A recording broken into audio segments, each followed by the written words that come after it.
semangat? Alhamdulillah. Saya mau cerita dulu sebelum masuk ke materi. Boleh Bu ya? Ya.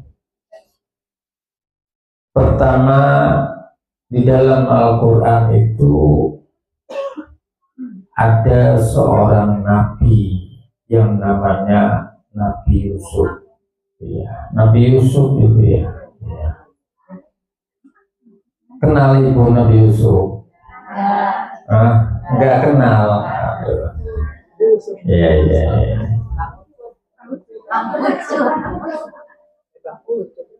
Nabi Yusuf itu seorang nabi yang ganteng ya Bu ya. Ganteng ya. Idaman ibu-ibu. Betul ya Bu ya? Ya. Di dalam Al-Quran itu Nabi Yusuf alaihissalam diberikan satu kemuliaan oleh Allah, dimulai dari Nabi Yusuf itu masih kecil Ibu. Ya.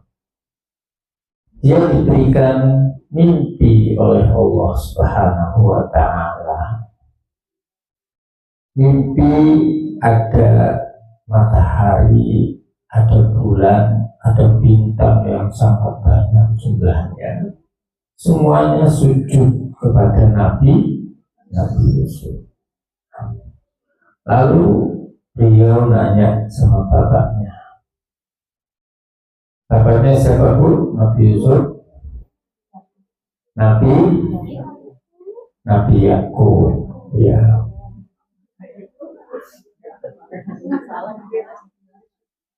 Nabi Yakub. Ketika bertanya apa makna mimpinya, nah kata Nabi Yakub itu, nanti kalau besar kamu akan jadi orang terkenal, semua orang akan sujud tunduk kepada kamu. Hati-hati. Sejak itu Nabi Yusuf itu disayang sama bapaknya. Ada 12 saudaranya Nabi Yusuf, Bapak Ibu sekalian.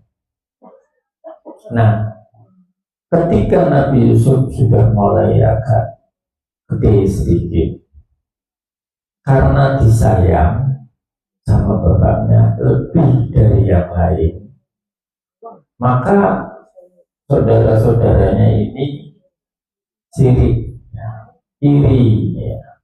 Akhirnya itu semua keturunan Bani Israel, ya. Keturunan Bani Israel yang 10 orang jumlahnya, tambah 1 Bunyamin, jadi semuanya ada 12. Nah, Bapak Ibu, ketika mereka mulai bersepakat, nah ini ya, sepakat untuk membawa Nabi Yusuf, kemudian dibawa jauh bermain-main, terus dicarikan sumur yang ada airnya. Bapak Ibu sekalian, pikiran saudara-saudaranya itu biar mati, habis, selesai ceritanya. Tapi apa kehendak Allah Subhanahu wa ta'ala, Bapak Ibu sekalian? Nabi Yusuf ditolong sama malaikat. Sumurnya itu ada undagannya, jadi ada tanah yang menjorok sedikit di dalam sumur. Nabi Yusuf jatuhnya bukan ke air, tapi ke tanah, tapi agak dalam, sehingga Nabi Yusuf tidak sampai mati kecebur sumur. Nah, Bapak Ibu sekalian, ada satu ayat di dalam surat At-Tolak yang berbunyi begini. Wa may yattaqillaha yaj'al lahu makhraja wa yarzuqhu min haitsu la yahtasib. Di dalam kitab Riyadhus Shalihin ini ada sarahnya yang menjelaskan tentang ayat tadi, Bapak Ibu sekalian. Barang siapa yang bertakwa kepada Allah, maka dia akan ditempatkan di tempat yang mulia. Wa may yattaqillaha yaj'al lahu makhraja.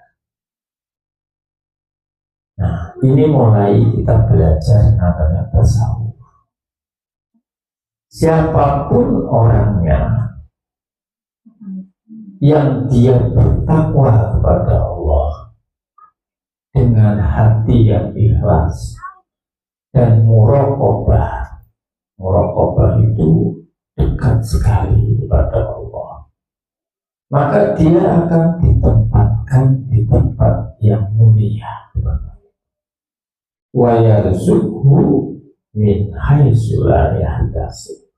Dan Allah akan menjamin rizkinya dari berbagai macam penjuru yang dia tidak paham dan tidak mungkin dimengerti oleh akal.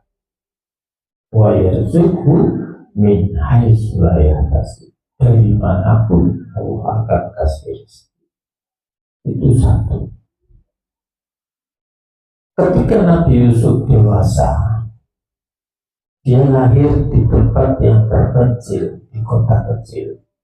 Nggak mungkin terbayang oleh saudara-saudaranya Yusuf ini bakal jadi raja. Betul Ibu? Nggak kebayang dia akan menjadi bendahara kerajaan yang diangkat oleh raja. Kemudian setelah itu dia akan menjadi raja dan seluruh penduduk negeri akan dikasih gandum dengan gratis tanpa bayar.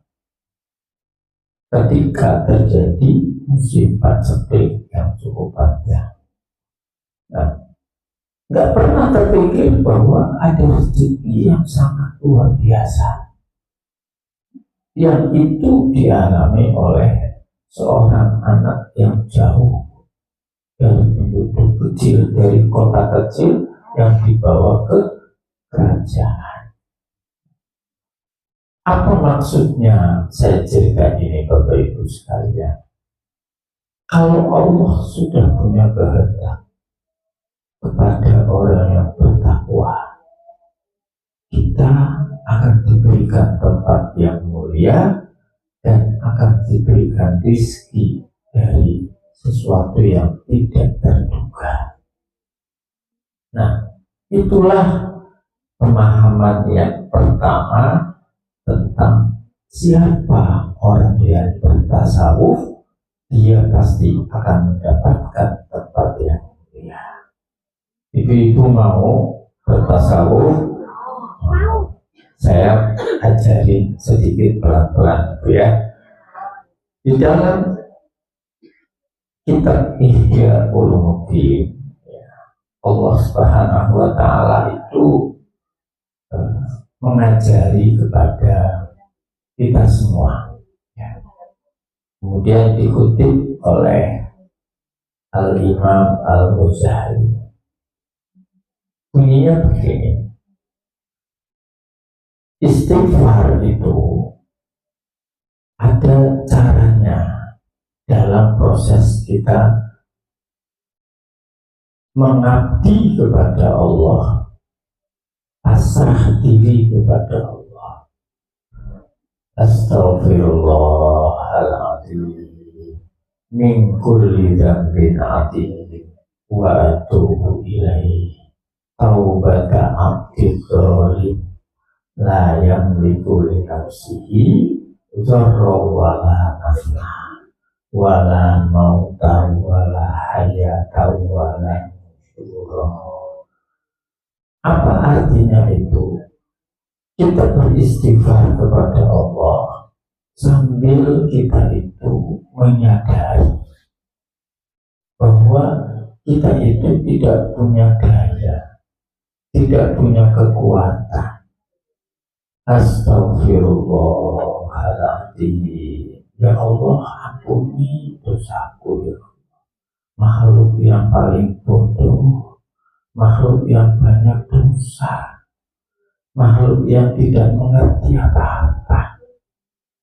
La yamliku li nafsihi dzarran wala naf'a, yang tidak punya kekuatan apapun untuk mencegah kemungkaran pada diri kita, untuk menjadi orang baik. Itu bukan hak kita. Bapak Ibu, kita bisa di sini sholat kehendak siapa? Kehendak Allah. Kita bisa menghindar dari kemaksiatan kehendak siapa? Kehendak Allah. La yamliku li nafsihi dzarran wala naf'a wala mauta wala hayata wala. Kita tidak tahu kapan kita hidup sampai kapan, nggak tahu. Kita matinya kapan, nggak tahu. Kita waktu punya anak di rahim, anak kita laki atau perempuan, kita nggak tahu. Bagaimana bentuknya anak kita waktu di dalam rahim, kita juga nggak tahu. Manusia tahunya apa? Tapi begitu manusia sudah hebat, dia merasa sombong, dia merasa angkuh. Mentang-mentang sudah doktor, dia sombong. Mentang-mentang profesor, sombong. Padahal dia menjadi profesor atas kehendak Allah. Sama dengan Nabi Yusuf. Ketika Nabi Yusuf membawa saudaranya yang lain, padahal Nabi Yusuf tahu itu saudara-saudaranya semua yang datang. Lalu dia nanya, mana yang paling kecil, yang namanya Bunyamin? Suruh dibawa ke sini. Nabi Yusuf tahu ada adiknya yang paling kecil. Nah, begitu sudah kumpul, Nabi Yusuf titipkan baju untuk bapaknya yang bertahun-tahun buta karena menangisi Nabi Yusuf hilang. Nabi Yusuf tahu begitu mulianya seorang Nabi Yusuf. Gak ada merasa hebat, sudah jadi raja, sudah punya BMW, ya, sudah punya mobil, ya, mobilnya apa, ya. Nggak ada itu, karena semua itu akan ditinggal. Rumah besar ditinggal, mobil mewah ditinggal. Apa yang dibawa Bapak itu? Yang dibawa itu amal kita, zikir kita, istighfar kita, sedekah kita, ilmu kita. Baik. Saya jelaskan tadi, ya Bu ya. Di dalam Al-Quran itu Allah Subhanahu wa Ta'ala menjelaskan kepada kita bahwa ya ayyuhalladzina amanu taqullaha haqqa tuqatih. Tugas orang bertakwa, tugas orang mukmin dan muslim, yaitu takwa dengan sebenar-benarnya. Haqqa tuqatih wala tamutunna illa wa antum muslimun. Jadi untuk menjadi takwa itu ya, ada syaratnya Bapak Ibu. Syaratnya apa? Syaratnya itu kita selalu paham dimanapun kita berada, Allah itu ada. wa huwa ma'akum aina ma kuntum. Allah akan bersama dengan kita dimanapun kita berada. Sekarang saya tanya Bu, jawab boleh, enggak dijawab enggak apa-apa. Kita ada di kamar, Allah ada di mana Bu? Allah ada di kamar, lihat kita. Kita lagi tidur, Allah ada di mana Bu?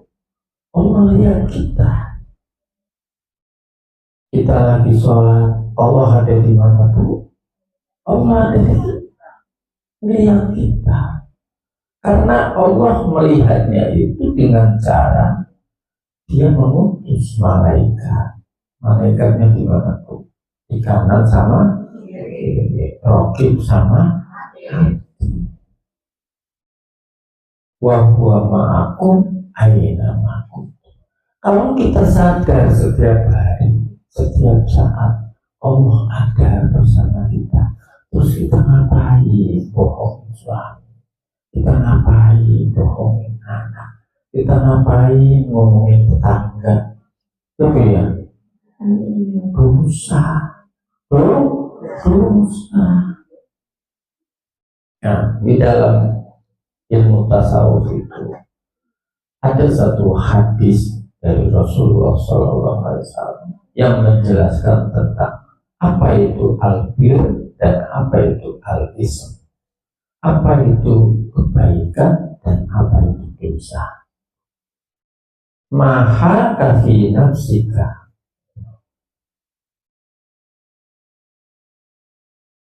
apa yang menjadi sesuatu yang kita tidak suka itu dosa. Contoh Bu, ya, kita nggak mau dibohongin orang, jangan bohongin orang, betul? Kita nggak mau dibully orang, jangan bully orang. Kita nggak mau difitnah orang, jangan memfitnah orang. Apa yang kita tidak mau, kita jangan lakukan. Itu namanya dosa. Berbuat bohong, dosa. Ngomongin orang, dosa Bu. Loh, kalau itu benar, itu aja fitnah. Karena kalau orang yang diomongin itu tahu, kesel nggak Bu? Kesel. Jangan ngomongin orang yang bertasawuf itu, dia akan selalu menjaga perangainya, kelakuannya, ya. Ahsanun nasi khuluqan, itu Rasulullah. Sebaik-baik manusia dalam akhlaknya itu Rasulullah. Orang yang tasawuf itu akhlaknya terus dijaga. Caranya bagaimana itu? Tadi dia selalu ingat dimanapun dia berada, Allah melihat kita. Innallaha la yakhfa alaihi syai'un fil ardi wala fis sama. Nah ini Ibu saya jelasin sedikit ya. Innallaha la yakhfa alaihi syai'un fil ardi wala fis sama. Dalam surat Ali Imran Allah menjelaskan itu, tidak ada sedikit pun yang tersembunyi yang Allah tidak ketahui. Ada. Pada ayat yang lain, ya'lamu kha'inatal a'yuni wa ma tukhfi sudur. Gerak-gerik dada kita, hati kita belum ngomong, Allah sudah tahu. Nah, apalagi sudah diucapkan, baru di hati saja kentok. Ya, kentok atau kalau bahasa kita ya, sebel, kentok hatinya itu, dia nggak enak sama orang tua, dia ngomongin orang kok ngomel aja, Itu kita belum ngomong aja, Allah sudah tahu. Ya. Jadi kalau orang tasawuf itu, dia puasanya itu bukan puasa menahan lapar sama haus, tapi puasanya puasa lisan, puasa mata, puasa hati. Bisa Bu? Bisa Bu? Pelan-pelan ya. Kalau mau diajak ngobrol sama temennya, rumpiin orang lain, nggak boleh. Nah, diingetin, nggak boleh. Nanti puasa itu dosa. Ada yang bilang begitu, nggak apa-apa orang yang nggak dengar ini. Lah, yang dengar Allah, bukan orang. Yang dengar Allah. Kasihan itu kalau kita ngomongin orang, ibadah kita nggak ada nilainya, habis. Habis. Kasihan. Mudah-mudahan kita bisa ya Bu ya. Ya, menjaga lisan, menjaga mata, menjaga telinga, menjaga hati. Terakhir itu, jadi di dalam Al-Quran itu ada sebuah ayat yang saya senang banget itu baca. Fabima rahmatin minallahi lintalahum walau kunta faddan ghalidhal qalbi lan faddu min hawlik fa'fu anhum wastaghfir lahum wasyawirhum fa idza azamta fatamakkal 'ala Allah. Bu, ya. Masih ngantuk? Ya. Saya kasih tips satu ya. Orang yang selamat itu orang yang tawakal kepada Allah. Kapan itu tawakal itu? Tawakal itu pasrah diri kepada Allah. Itu tawakal. Kapan dia harus bertawakal? Jangan tiba-tiba pasrah, nggak boleh. Karena ayatnya itu tawakal itu terakhir. Fa'idha azamta fatawakkal 'ala Allah. Ya. Harus dimulai dari fabima rahmatin minallahi lintalahu. Itu yang pertama itu. Apa itu? Kalau sama teman-teman orang mukmin, kita harus lemah lembut, sayang, kasih sayang kepada teman-teman. Kita masak, temannya dikasih, masak sayur dibagi, kuahnya apa? Masak sedikit dibagi, masak Pak Ustaz dibagi, para mayuri dibagi. Kalau para mayuri masak dibagi ibu-ibu, ya. Itu namanya lintalahu, ya. Halus budi pekertinya kepada orang mukmin.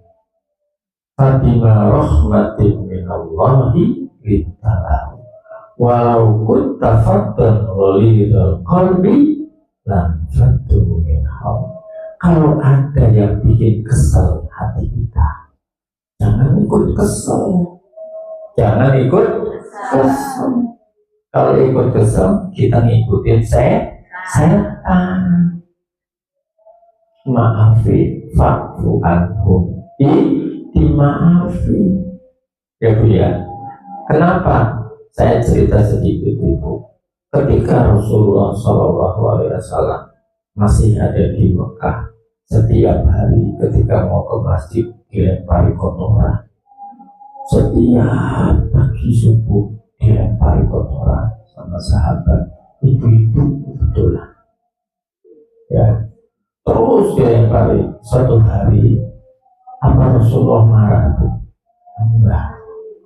Begitu lihat, kok hari ini enggak ada yang lempar saya, Rasulullah bingung. Ditanya para sahabat, si fulan yang suka lempari kotoran saya kemana? Lagi sakit ya Rasulullah. Apa yang dilakukan oleh Rasul? Setelah sholat subuh, dia datangi, dijenguk, ya, dijenguk. Coba bayangkan, kalau kita syukuri, syukuri, mati sekalian, itu ya. Itu namanya kesal, nggak boleh ya. Fadima rahmatin minallahi lintalahu walau kunta faddan ghalidul qalbi lan faddu min hawli fa'fu anhum. Itu susah itu ketika Rasulullah ke Taif dilempari batu sampai bercucuran darahnya di muka. Apa Rasulullah marah? Enggak. Doain mudah-mudahan anak-anaknya nanti banyak masuk Islam, banyak yang masuk Islam. Hari ini mereka belum paham, belum ngerti. Nabi Ibrahim juga begitu, dilempar ke atas api. Apa Nabi Ibrahim marah? Nah, itu namanya akhlaknya Nabi. Orang yang mendekatkan diri kepada Allah, yang tasawuf itu ngikuti Rasul, ngikuti